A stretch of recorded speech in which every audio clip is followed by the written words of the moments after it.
Hello everyone, this is Sunil Shukla. Welcome to BRC Murdhole.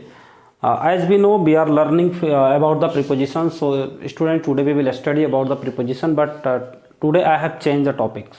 Preposition ही हम लोग पढ़ेंगे, लेकिन हमने प्रीपोजिशन के टॉपिक्स को चेंज कर दिया है. फिक्स प्रीपोजिशन से हट करके हम लोग प्रीपोजिशन के बारे में पढ़ेंगे. आज हम आपको क्लियर करेंगे, डिफरेंट क्लियर करेंगे प्रीपोजिशन के अंदर ही ऑफ और of. It means O F of और ओ डबल एफ ऑफ. ये दोनों ऑफ का यूज हम कहाँ पे करते हैं और एग्जाम के अंदर हम कैसे इसका यूज अलग अलग कर पाएंगे. आज इस पार्ट के अंदर हम इस पे चर्चा करेंगे. सो इसको समझने के लिए वीडियो को लास्ट तक जरूर देखिए, ताकि आप इसको आसानी से समझ सकें. और ये बहुत ही इजी और बहुत ही शार्ट तरीका आज मैं आपको बताऊंगा इसको समझने के लिए. सो हम लोग स्टार्ट करते हैं आज का टॉपिक्स. सबसे पहले हम लेते हैं ओ एफ, यानी कि सिंगल एफ का ऑफ. सो सिंगल एफ के ऑफ में हम आपको बताते हैं कि इट डिनोट्स, ये क्या करता है, पोजीशन, रिलेशनशिप, ओनरशिप. जो O F single of F का ऑफ होता है वो हमें हमेशा अधिकार का, मालिकाना हक के बारे में बताता है, यानी कि इसका यूज हम का, के, की लिए करते हैं. इसके साथ साथ ये एक चीज और बताता है, काज बताता है, किसी न किसी चीज का कारण बताता है, कारण को क्लियर करता है, जिसको हम काज या रीजन भी कहते हैं. तो हम इसका यूज कहाँ पे करते हैं, जहाँ पे पोजीशन की बात आती है, मालिकाना का, रिलेशनशिप, संबंध की बात आती है, ओनरशिप, अधिकार का बात आता है, जहाँ पे किसी कारण की बात होती है वहां पे हम इसका यूज करते हैं. आइए इसको हम लोग एग्जाम्पल के थ्रू समझते हैं. जैसे हम एग्जाम्पल लेते हैं, ही डाइड ऑफ कैंसर. लेकिन एग्जाम के अंदर जब आपके आएगा तो इस तरह से आएगा, he died of oblique from cancer. तो आपको यहां पे ध्यान देना है कि वो किसके कारण मर गया, कैंसर के कारण मर गया. तो कैंसर के कारण जब मर गया वो, तो वहां पे फ्रॉम ना लग करके क्या यूज होगा, ऑफ यूज होगा. It means he died of cancer, वो कैंसर से मरा.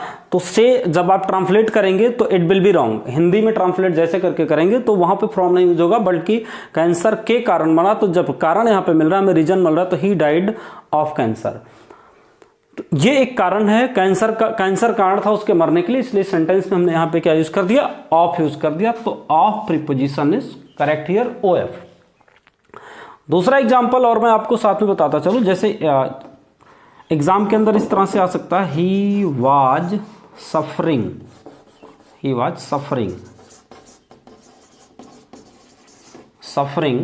तो स्टूडेंट्स हमेशा आपको ध्यान रखना, सफरिंग जो अपने साथ कौन सा प्रीपोजिशन लेता, फ्रॉम कैंसर. अब बहुत सारे लोग होंगे जो ये आप सवाल करेंगे कि सर यहाँ पे ऑफ लगा, यहाँ पे फ्रॉम क्यों लगा. क्योंकि वो कैंसर से पीड़ित था, कैंसर से पीड़ित था. इट मीन्स कैंसर होने का कारण क्या था. जब हम ये वहां पे जाएंगे तो ऑफ यूज करेंगे. जैसे यहाँ पे उसके मरने का कारण कैंसर था तो हम ऑफ यूज कर दिए, लेकिन पीड़ित था वो, तो सफरिंग हमेशा अपने साथ फ्रॉम प्रीपोजिशन लेता. So here will be use from.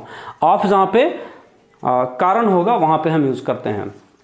दूसरा एग्जाम्पल्स और मैं समझाता हूं. ये क्या हो गया, केस और रीजन का. दूसरा एग्जाम्पल्स और आप ले लीजिए, जैसे द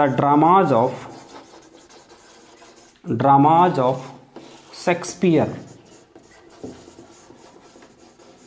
शेक्सपियर के जो ड्रामा है, शेक्सपियर के ड्रामा, यानी कि यहां पे किसकी बात हो रही है, ओनरशिप की बात हो रही है, पोजीशन की बात हो रही है, मालिकाना. Dramas of Shakespeare are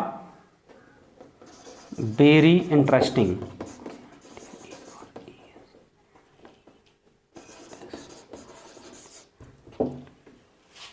the dramas of Shakespeare are very interesting. तो जो शेक्सपियर के ड्रामा हैं वो कैसे हैं, इंटरेस्टिंग हैं. तो इसलिए यहां पे हम क्या यूज कर दिए, ऑफ. तो यहां पे किसकी बात हो रही थी, ओनरशिप की, रिलेशनशिप की, पोजीशन की.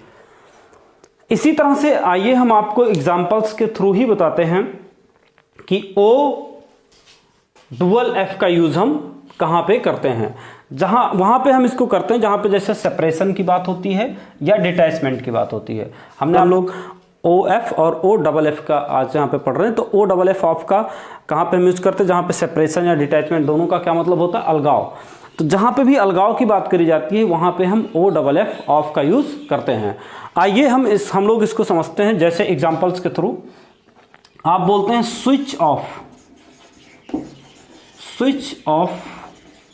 The fan, switch off the fan. अब स्टूडेंट्स कह रहे होंगे सर यहाँ पे क्या डिटैच हो रहा है, क्या यहाँ पे सेपरेशन हो रहा है? यस, हो रहा है।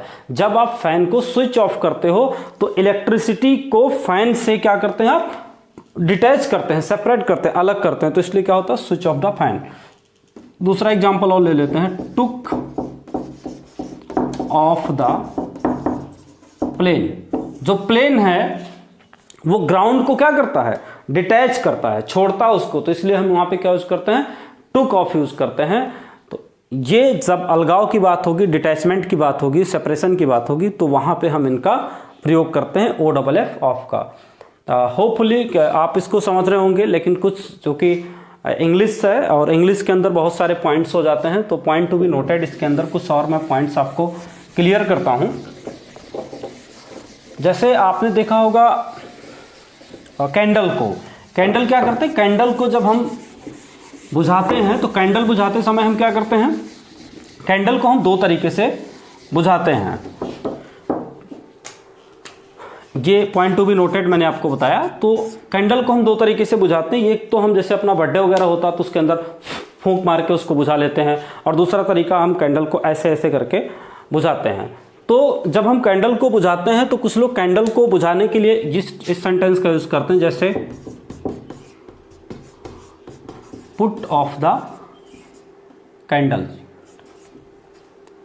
ये कैसे, जब ऐसे करके हम बुझाते हैं, और कुछ जब फूंक मार करके बुझाते हैं तो हम लिखते हैं ब्लो ऑफ द कैंडल।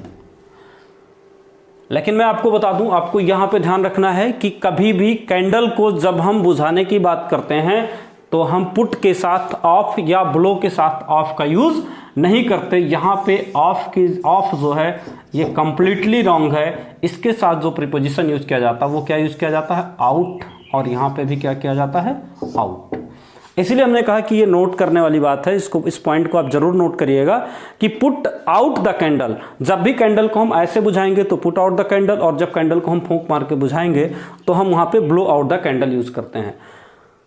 क्यों? क्योंकि it is preposition, it is phrasal verb. ये क्या है, फ्रेजल वर्ब है, और बहुत सारे स्टूडेंट्स का लगातार डिमांड भी आ रहा सर फ्रेजल वर्ब कब पढ़ाएंगे, तो डोंट वरी, हम बहुत जल्दी फ्रेजल वर्ब भी शुरू करने वाले हैं। फ्रेजल वर्ब का मतलब ही होता है वर्ब कोई होता है और प्रीपोजिशन, वर्ब प्लस प्रीपोजिशन मिलकर के फ्रेजल वर्ब बनाते हैं, और उनकी मीनिंग क्या हो जाती है, चेंज हो जाती है। जैसे यहाँ पे देखिए पुट आउट कैंडल, तो पुट आउट का मतलब क्या हो गया, बुझाना। यहाँ पे ब्लो आउट का मतलब क्या हो गया, बुझाना हो गया। इसी तरह से आप देखते होंगे कि क्रिकेट मैच जब आप देखते होंगे, क्रिकेट मैच जब आप सुनते होंगे, तो आप देखते होंगे जो कमेंटेटर है, जो कमेंट्री करता है, कमेंट्री करते समय वो दो वर्ड्स का यूज जरूर करता है। जैसे वो कहता है called off the cricket match, called off the cricket match, और दूसरा वो कहता है पुट ऑफ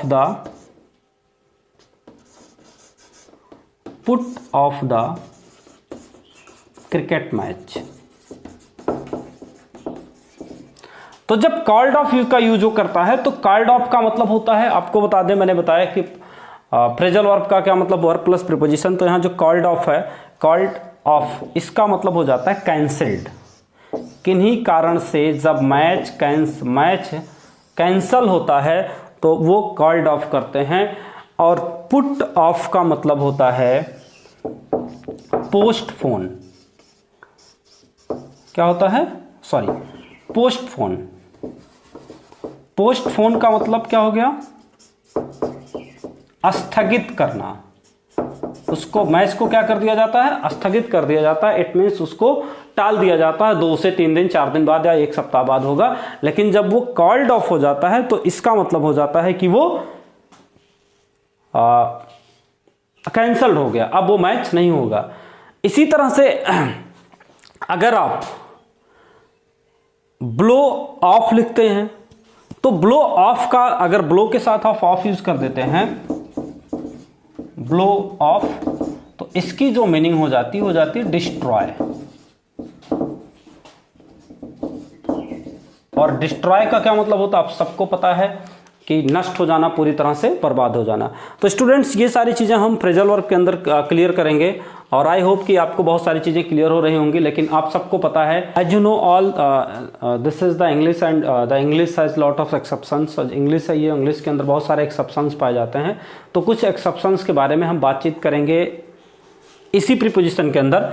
जैसे कि एक्सेप्शन क्या है, इस एक्सेप्शन डिस्पोज है। डिस्पोज का मतलब क्या होता है, जैसे डिस्पोजल आता है इंजेक्शन के लिए, उसको एक बार यूज़ करते हैं हटा देते हैं, या फिर जैसे डिस्पोजल ग्लासेस आता है हम उसको यूज़ करते हैं उसको हटा देते हैं। तो अब आपको लगेगा कि सर इसके साथ भी चूंकि क्या होना चाहिए, OFF होना चाहिए, चूँकि यहाँ पे डिटैचमेंट की बात हो रही है। बट आपको बता दें स्टूडेंट्स यहाँ पे ये कंप्लीटली रॉन्ग है और OF सिंगल F डिस्पोज लेता अपने साथ। इसी तरह से रॉब, या इसको आप रॉब्ड कह सकते हो, ये जो वर्ड्स है ये भी अपने साथ OFF ऑफ नहीं लेता, ये सिंगल F अपने साथ लेता है। रॉब का पास्ट फॉर्म क्या है, रॉब्ड है। और रॉब्ड का जो मीनिंग होता है वो होता है चुरा लेना या चुरा लेना। ये इसका यूज करते हैं हम यहाँ पे। रॉब्ड भी अपने साथ वो सिंगल F लेता है। एक्विट भी अपने साथ, और एक्विट और लेट ऑफ, यहाँ पे ध्यान दीजिएगा दो वर्ड एक साथ हैं।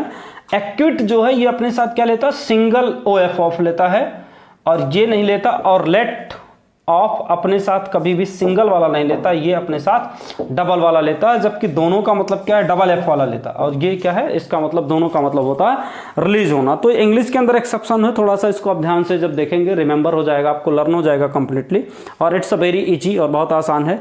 इसी तरह से आगे बढ़ते हुए कुछ और भी वर्ड्स हैं हमारे पास जिसका मतलब होता है, जैसे देखिए रिड ऑफ।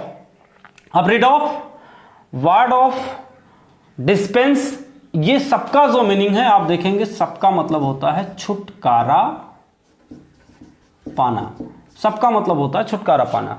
लेकिन रिड है, रिड ऑफ, अब छुटकारा पाना तो अलग होना, तो OFF होना चाहिए, बट ये नहीं, सिंगल F लेता है। वार्ड ऑफ ये अपने साथ सिंगल F नहीं लेता, बल्कि कौन सा लेता है, डबल F लेता है। डिस्पेंस दोनों F नहीं लेता है, ये अपने साथ क्या यूज करता है, विथ यूज लेता है। हम आशा करते हैं कि you have learn, you have understood, it's very easy, आप आसानी से इसको समझ चुके होंगे। सो आज के लेक्चर में, आज के क्लास में सिर्फ इतना ही। Thank you so much.